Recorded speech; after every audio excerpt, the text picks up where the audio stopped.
कहीं भी कुछ भी पूछें ट्रंप के पास जवाब होता है। लेकिन अब स्थिति यह हो गई है कि ट्रंप के पास सवालों के जवाब नहीं। पूरे प्रेस कॉन्फ्रेंस के दौरान ट्रंप बहुत असहज दिख रहे थे। इसी प्रेस कॉन्फ्रेंस में ट्रंप से भारत के आरोपों के बारे में पूछा गया कि अमेरिका भी तो रूस के साथ बिजनेस करता है बॉस, आप कौन मुंह से भारत को धमका रहे हैं? अमेरिका भी तो रूस से अपने लिए यूरेनियम और केमिकल मंगाता है, तो वो भारत के तेल खरीदने पर आपत्ति क्यों जता रहा है? इस पर ट्रंप का जवाब अब्बा डब्बा जब्बा वाला था। उन्होंने कहा कि मुझे नहीं पता कि ऐसा हो रहा है। सुनिए एक बार Donald Trump. India says that the U.S. imports Russian uranium, chemicals, fertilizers, while criticizing their energy imports. Your response to that, sir? I don't know anything about it. I'd have to check, but we'll get back to you on that. Yeah, please. Donald Trump ने कहा कि मुझे नहीं पता कि America रूस से क्या क्या मंगा रहा है, मुझे चेक करना पड़ेगा। अरे बॉस, पहले अपना घर देखो ना। आप मंगा रहे हो सब कुछ, आप जो पैसा दे रहे हो वो यूक्रेन के लोगों के खिलाफ यूज नहीं हो रहा। और भाई साहब को पता था कि झूठ बोल रहा है, इसलिए तुरंत बोले नेक्स्ट क्वेश्चन, कि कहीं पलट के दोबारा काउंटर क्वेश्चन ना हो जाए। और कैसे राष्ट्रपति हैं बॉस, आपको यही नहीं पता कि रूस से क्या सामान जो है वो आपके यहां आ रहा है? डोनाल्ड ट्रंप इस तरह से एक्सपोज हो गए तो पैर पटक रहे हैं, एक्स्ट्रा टैरिफ लगाने का ऑर्डर दे रहे हैं। लेकिन ट्रंप का यह बुखार भी नरेंद्र मोदी बहुत जल्दी उतारने वाले हैं। पीएम मोदी ने डोनाल्ड ट्रंप को पहले ही यह साफ मैसेज दे दिया कि किसी भी कीमत पर रूस से दोस्ती तो नहीं टूटेगी। और ट्रंप की धमकियों के बीच उन्हें और अच्छे से समझाने के लिए पीएम मोदी ने एनएसए अजीत डोभाल को रूस भेज दिया। एनएसए अजीत डोभाल रूस में राष्ट्रपति पुतिन से मिल सकते हैं। मीटिंग में रूस से कच्चा तेल खरीदने पर ट्रंप की धमकी को लेकर बात हो सकती है। यानी पीएम मोदी ने अपना खास संदेश लेकर एनएसए अजीत डोभाल को रूस भेजा है। इस मीटिंग में S-400 एयर डिफेंस सिस्टम की जल्द डिलीवरी पर भी बात हो सकती है। इतना ही नहीं, इसी महीने विदेश मंत्री एस जयशंकर भी रूस जाएंगे। वो भारत और रूस की सरकार के बीच व्यापार टेक्नोलॉजी को लेकर जो कमीशन बना है उसकी बैठक में हिस्सा लेंगे। बैठक में व्यापार ऊर्जा जरूरतों पर चर्चा हो सकती है। यानी इधर ट्रंप रूस से व्यापार करने पर भारत को धमकियां दे रहे हैं, उधर पीएम मोदी इस बात पर जोर दे रहे हैं कि कैसे रूस के साथ व्यापार को और बढ़ाया जाए, कच्चा तेल खरीदा जाए और सस्ता मिल जाए तो और अच्छा, बाकी जो डिफेंस के हथियार वगैरह है वो तो खरीदें। अब आप सोचिए, ये तस्वीर देखेंगे डोनाल्ड ट्रंप तो उनको और कितना धक्का लगेगा, क्योंकि अमेरिका सोचता है मैं दुनिया का एकदम सबसे चीता देश हूं, मैं जो बोल दूं सब मानेगा। यहां मोदी सुनने को तैयार नहीं, अजीत डोभाल चले गए पुतिन से मिलने। इतना ही नहीं, ट्रंप को आज एक और करारा मैसेज चला गया। ट्रंप को यह सुनकर और शौक लगेगा कि अभी तो डोभाल रूस गए हैं, अब नरेंद्र मोदी चीन जाने वाले हैं। सूत्रों के मुताबिक पीएम मोदी इस महीने के अंत में जापान और चीन के दौरे पर जा सकते हैं। पीएम मोदी 29 अगस्त को जापान जा सकते हैं, उसके बाद 31 अगस्त और 1 सितंबर को 2 दिन के लिए चीन जा सकते हैं।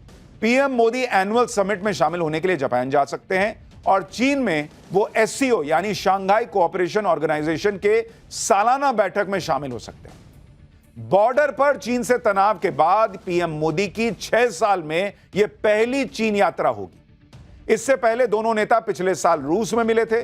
गलवान संघर्ष के सालों बाद उनकी यह पहली मुलाकात थी। पीएम मोदी ऐसे वक्त में चीन जा रहे हैं जब चीन भी अमेरिका की टैरिफ धमकियों का सामना कर रहा है, जब ट्रंप चीन को भी धमका रहे हैं कि वो रूस से तेल ना खरीदे। यानी भारत और चीन भले ही पारंपरिक तौर पर अच्छे मित्र ना रहे हों, लेकिन अभी दोनों के लिए एक कॉमन सिरदर्द है। उस कॉमन सिरदर्द का नाम है ट्रंप और ट्रंप की टैरिफ वाली धमकी। तो नरेंद्र मोदी और नरेंद्र मोदी का भारत, जिनपिंग और जिनपिंग का चीन, दोनों मिलकर जो है वो अब ट्रंप को टैकल करने की बात कर रहे हैं। और दोनों ही नहीं, एक तरह से आपका ये रशिया भी, तीनों देश। आप देखिए कि अमेरिका चीन को भी 100% टैरिफ लगाने की धमकी दे रहा है। चीन के सवाल पर ट्रंप कैसे अब्बा डब्बा जब्बा हो गए वो भी एक बार देखिए। Do you still plan to follow through on your threat to impose 100% tariffs on all countries that purchase Russian energy, including China? Well, I never said a percentage, but we'll be doing quite a bit of that. We'll see what happens over the next fairly short period of time, but we'll see what happens. Yep. यानी Trump अब कह रहे हैं कि मैंने percentage नहीं बोला था कि 100% लगाऊंगा। भाई को समझ में सब आ रहा है और वो ये सोच रहे हैं कि मैं ऐसा करूंगा और मेरा काम निकल जाएगा। अरे बॉस, ये वो दुनिया नहीं है पुरानी वाली, जहां अमेरिका ने कह दिया और दुनिया ने मान लिया। ट्रंप कुछ बिगाड़ नहीं पाएंगे अगर भारत, चीन, रूस एक हो गए। ये बात हम आपको पाठशाला में कई बार बता भी चुके हैं। रूस की तो भारत से पुरानी दोस्ती है, चीन के साथ भी गेम सेट हो रहा है। ट्रंप इसी वजह से भारत और चीन दोनों को टारगेट कर रहा है। लेकिन ट्रंप को सबसे तगड़ा जवाब मिल जाएगा जब नरेंद्र मोदी, शी जिनपिंग और पुतिन की तिकड़ी एक साथ दिखेगी। और यह होने वाला भी है, क्योंकि ऐसी खबरें हैं कि एससीओ समिट के लिए पुतिन भी चीन जा सकते हैं। यानी इधर मोदी चीन में होंगे, उधर पुतिन चीन में होंगे, जिनपिंग तो वहां होंगे ही होंगे। और आप सोचिए जब यह तस्वीर आएगी रशिया, इंडिया, चाइना, तो अमेरिका में डोनाल्ड ट्रंप के दिलों पे चलेंगी छुरियां। अब चीन में तीनों नेता एक साथ आ गए तो ट्रंप को तगड़ा मैसेज चला जाएगा। यानी कुछ दिन रुकिए, ट्रंप के सिर पर जो भूत सवार है ना, जो वो सोच रहे हैं कि बच्चे की तरह पैर पटकेंगे और सारे लोग मनाने आ जाएंगे कि अरे मेरा बाबू क्या बोल रहा है, बाबू बोलना 25%, 50%, क्या ऐसा नहीं होता दुनिया में भाई। पैर पटकने से काम नहीं चलता, क्योंकि ट्रंप कितनी भी धमकियां दे लें, कितना भी टैरिफ का जोर लगा लें, भारत हिलने वाला नहीं। अगर ट्रंप सोच रहे हैं कि वो टैरिफ की धमकियां देकर भारत का कुछ बिगाड़ लेंगे, तो आप ये देख लीजिए कि भारत की इकोनॉमी कल भी मजबूत थी, आज भी मजबूत है और आगे भी मजबूत रहेगी। भारत की इकोनॉमी डेड नहीं है, बल्कि दुनिया की सबसे तेजी से बढ़ती इकोनॉमी है। और यह बात आज रिजर्व बैंक ऑफ इंडिया ने फिर से दोहरा दी। आरबीआई ने भारत की जीडीपी ग्रोथ रेट का अनुमान जारी किया है, जिसके मुताबिक 2025-26 में भारत की जीडीपी ग्रोथ का अनुमान 6.5% है। ट्रंप के टैरिफ से भारत के निर्यात को थोड़ा नुकसान तो होगा, लेकिन भारत की मजबूत आर्थिक बुनियाद इसे संभाल लेगी। यानी आरबीआई कह रहा है कि ठेंगे से हमको फर्क नहीं पड़ रहा, हम 6.5% से बढ़ते रहेंगे, जो करना कर लो।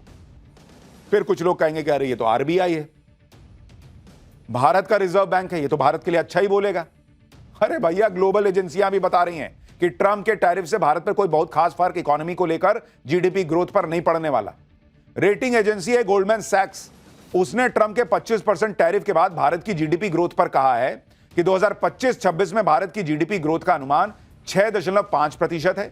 25% टैरिफ के बाद जीडीपी ग्रोथ भारत की 0.1% गिरेगी और भारत की जीडीपी 6.4% से की ग्रोथ से आगे बढ़ेगी।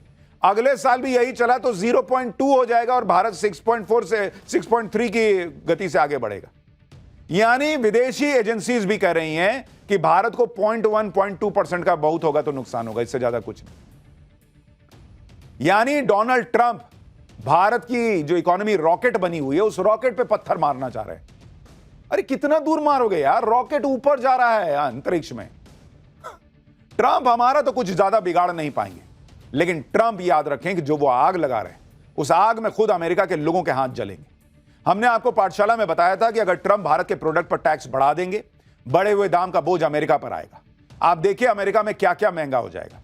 बहुत सबसे बड़ी बात, दवाइयां महंगी हो जाएंगी, ज्वेलरी महंगी हो जाएगी, प्रेशियस स्टोन्स महंगे हो जाएंगे, गहने, अनमाउंटेड डायमंड्स महंगे हो जाएंगे, गोल्ड प्लेटेड पीसेस महंगे हो जाएंगे, स्मार्टफोन तक महंगा हो जाएगा, towel, cotton sheet, table cloth महंगी हो जाएगी। डोनाल्ड ट्रंप को यह सब देख के जो पसीना आएगा, वो पसीना जिस तौलिए से पूछेंगे वो महंगा मिलेगा बॉस।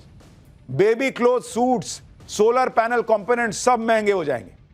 और इनमें कई ऐसे प्रोडक्ट हैं जो अमेरिका में सिर्फ भारत से ही जाते हैं। दूसरे देश का कंपटीशन ना के बराबर है। यानी चाहे भारत के प्रोडक्ट महंगे हो जाएं, लेकिन अमेरिका के लोगों को वही खरीदना पड़ेगा, क्योंकि बहुत विकल्प नहीं है। भाई मैं आपको बता रहा हूं, पब्लिक भर भर के गाली देगी अमेरिका की डोनाल्ड ट्रंप को, जो वो कर रहे हैं।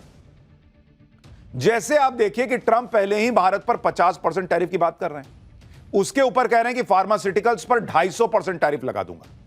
हमने आपको पहले ही बताया था कि भारत पर टैरिफ लगाने से अमेरिका में इलाज महंगा हो जाएगा, इलाज में देरी होने लगेगी, दवाइयां महंगी हो जाएंगी, क्योंकि अमेरिका में 1/3 फार्मास्यूटिकल भारत एक्सपोर्ट करता है।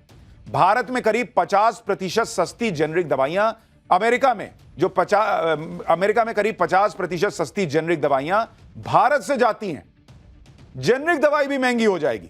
भारतीय दवा कंपनियां अमेरिका में जीवन रक्षक, कैंसर की दवाएं, एंटीबायोटिक्स और पुरानी बीमारियों के इलाज में जरूरी दवाएं किफायती दाम पर उपलब्ध कराती हैं।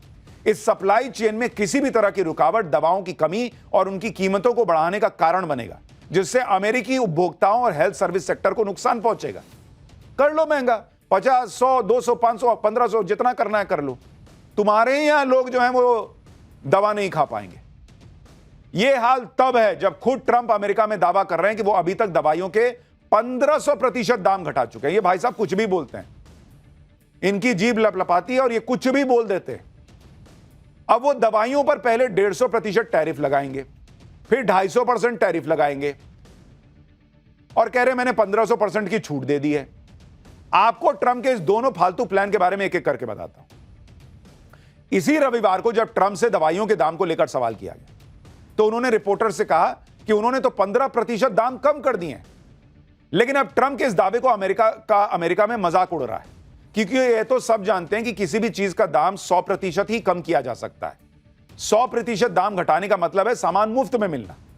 लेकिन ट्रंप तो कह रहे मैंने 1500% घटा दिया।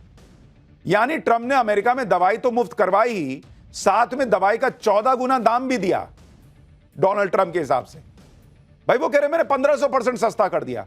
100% में तो दवाई मुफ्त हो जाती है। मतलब इनके हिसाब से अमेरिका में कोई दवाई खरीदने जा रहा है तो दुकान वाला उसको दवाई भी दे रहा है और 14 गुना पैसा भी दे रहा है कि भाई ये पैसा भी ले जा, ये ट्रंप ने दिया है। कुछ भी बोल देना है। दूसरी तरफ अमेरिका में एक्सपर्ट कह रहे हैं कि ट्रंप ने दवाइयों के दाम बहुत ज्यादा घटा दिए हैं। ऐसा कोई संकेत नहीं है। यूनिवर्सिटी ऑफ सदर्न कैलिफोर्निया से जुड़े हेल्थ पॉलिसी के डायरेक्टर जेफरी जॉयस ने ट्रंप के दावे को झूठा बता दिया, क्योंकि अगर 1500% दाम कम हो जाएंगे तो इसका मतलब तो यह है कि दवाई कंपनियां कस्टमर को दवाइयां भी देंगी और साथ में पैसा भी देंगी। कुल मिलाकर दवाइयां महंगे होने के सवाल पर ट्रंप ने अमेरिका की जनता को गोल गोल घुमा के छोड़ दिया। अमेरिका में अब इस पर ट्रंप पर बहुत सवाल उठ रहे हैं कि अमेरिकी लोगों के लिए जरूरी सामान महंगे हो जाएंगे, क्योंकि ट्रंप के टैरिफ वॉर का सीधा असर अमेरिकी पब्लिक पर पड़ रहा है। अमेरिका दुनिया के सबसे बड़े फूड इंपोर्टर देशों में से एक है।